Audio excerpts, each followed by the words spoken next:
And Facebook page চেনাজ ৱৰ্ল্ডৰ অন্য এটি video' লয়। আজি দেখিছে আপোনালোকে অকণমান ৰেডি হৈ লৈছোঁ, এঠাইলৈ যাম। বহুত স্পেচিয়েল হয় আমাৰ বাবে সেই ঠাইডোখৰ। বলকচোন আপোনালোককো লৈ যাওঁ। ক'তনো স্পেচিয়েল ইমান ঠাই, ক'ত যাওঁ, ইমান স্পেচিয়েল কি ঠাইলৈ যাওঁ, বলকচোন আপোনালোককো দেখুৱাওঁ। মোৰ বাবে বিশেষকৈ বহুত বেছিয়ে স্পেচিয়েল হয়। চাই থাকক ভিডিঅ'টো। আমি ওলালোঁ। মই ভাইটিৰ লগত গৈ আছোঁ। স্কুটিত গৈছোঁ ভাইটিৰ লগত। এইটো হৈছে নলবাৰী DC কোৰ্ট।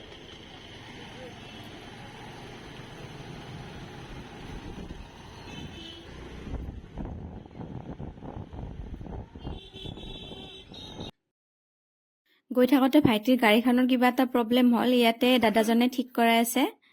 আৰু ইয়াৰ ৰাস্তাটো দেখিছেনে, বহুত ধুনীয়া।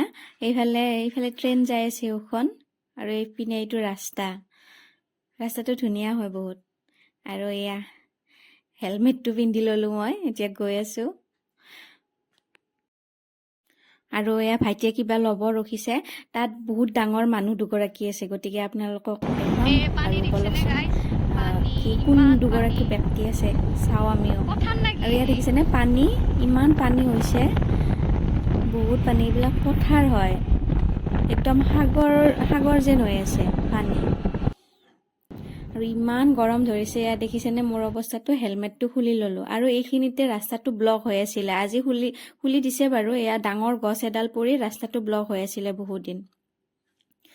আৰু আপোনালোককনো কিনো ইমান ছাছপেন্স দি থাকি, মই আহিছোঁ মোৰ মামাৰ ঘৰলৈ। আৰু এইখন দেখিছেনে, এইখন মোৰ আম্মাৰ স্কুল হয়, য'ত মোৰ আম্মা পঢ়িছিলে আৰু বৰ্তমান চাকৰি কৰি আছে। ইমান সৌভাগ্য দেখিছেনে। আৰু এইখন হৈছে তাৰ ওচৰতে থকা চিকিৎসালয়খন। সঁচাকৈ এই পৰিৱেশটো যে মোৰ বহুত বেছিয়ে ভাল লাগে। আৰু গাঁৱৰ পৰিৱেশ, ইমান ধুনীয়া পৰিৱেশ, সেউজীয়া পৰিৱেশ। আৰু আগতে প্ৰায়ে অহা হৈছিলে, কিন্তু এতিয়া আৰু অহা নাযায়ে। আগতে বন্ধ দিলে মামাহঁতৰ ঘৰত যাওঁ বুলি বহুত আহিছিলোঁ। আৰু এতিয়া নাই, আৰু কৰ্মব্যস্ততা সকলোৰে বাঢ়ি গ'ল। চবেই নিজৰ নিজৰ কামত ব্যস্ত হৈ গ'ল, গতিকে আৰু অহা নাযায় আৰু ইমান। মোৰ মুখখন দেখিছেনে নাই, ইমান এক্সাইটেড হৈ আছোঁ, বহুত বেছি এক্সাইটেড হৈ আছোঁ। এয়া আহি পালোৱে। আৰু আমি, এইটো হৈছে মোৰ ককাৰ ঘৰ। ককা মানে মোৰ আম্মাৰ খুৰাকৰ ঘৰ। এইখন হৈছে ঈদগাহ ফিল্ড, মামাহঁতৰ ওচৰৰে এইখন ঈদগাহ ফিল্ড, অ'টো মছজিদ। আৰু ফাইনেলি আমি লক্ষ্যস্থান আহি পালোঁ।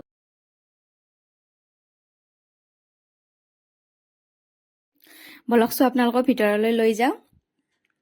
আৰু এইয়া ডাঙৰ মানুহ দুগৰাকী থকা বুলি যে কৈছিলোঁ, এই দুগৰাকীৰ কথাই কৈছোঁ। এয়া হৈছে মোৰ দাদাৰ ল'ৰা আৰু ছোৱালী, এই দুটা। ইহঁত দুটাৰ কাৰণেই যে মনটো বাৰে বাৰে তালৈকে টানিয়ে থাকে। আৰু এয়া চাহ খালোঁ। তাৰপাছত এয়া দেখিছেনে, ইমান তাৰমানে উৎপাত কৰি থাকে ইহঁত দুটাই। এইজনী দেখিছেনে, ইমান মৰম লগা হৈছে। আৰু এনেদৰে চাহ পানী খাই অকণমান গোটেইকেইটাই এনেকৈ অকণমান বহি কথা পাতি। আচলতে এইবোৰ পৰিৱেশ সকলো টাইমতে পোৱা নাযায়। আৰু যেতিয়া পোৱা যায় ভালদৰে এনজয় কৰি ল'ব লাগে, নহয় জানো? কেতিয়াবা বিচাৰিলেও পোৱা নাযায়। আৰু দেখিছেনে ইহঁত দুটা, এইবোৰে আচলতে শৈশৱ। এনেদৰে কেমেৰাত আবদ্ধ হৈ থাকে। ইহঁতেও ডাঙৰ হ'লে চাব পাৰিব। আৰু এয়া ভাত খাবৰ টাইমো হ'ল। মামীয়ে ভাত খাব মাতিলে। ভাত পানী খাই উঠি অকণমান পিছফালে আহিলোঁ, অকণমান চাওঁ বুলি। আচলতে ইয়াতেই যেন আমাৰ শৈশৱটো কোনোবাখিনিত ৰৈ আছে, এনেকুৱা যেন ফিল হয়। আৰু এটা ইয়ালৈ আহিলে, আৰু বহুত আহিছিলোঁ আগতে। এতিয়া আৰু কৰ্মব্যস্ততা সকলোৰে বাঢ়ি গ'ল, গতিকে সময়বোৰ চেঞ্জ হ'ল। মানুহবোৰো নোহোৱা হ'ল, পুৰণা মানুহ কিছুমান নাই।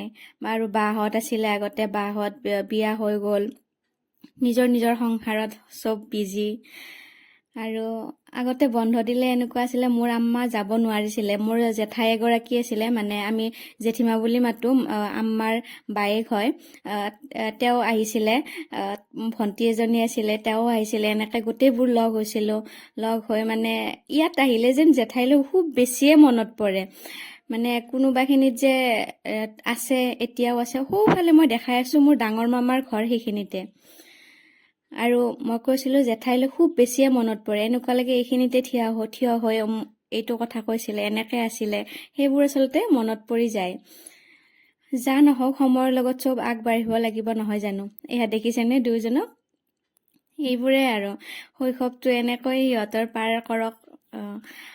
আৰু আমাৰো চাগে শৈশৱটো কোনোবাখিনিত এনেদৰে আবদ্ধ হৈ থাকিলে হয়, কেমেৰা যদি সেই সময়ত থাকিলে হয়, ইমান হেৰি নাছিলে তেতিয়া।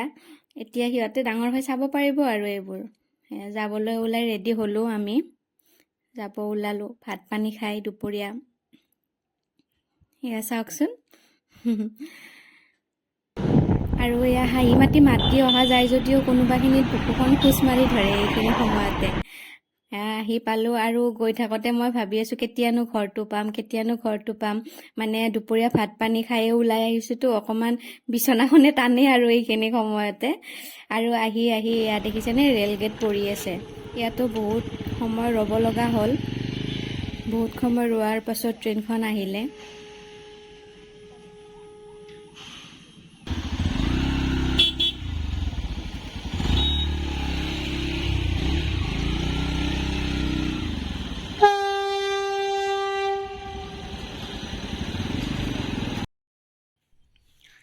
ঘৰ আহি পাই গ'লোঁ।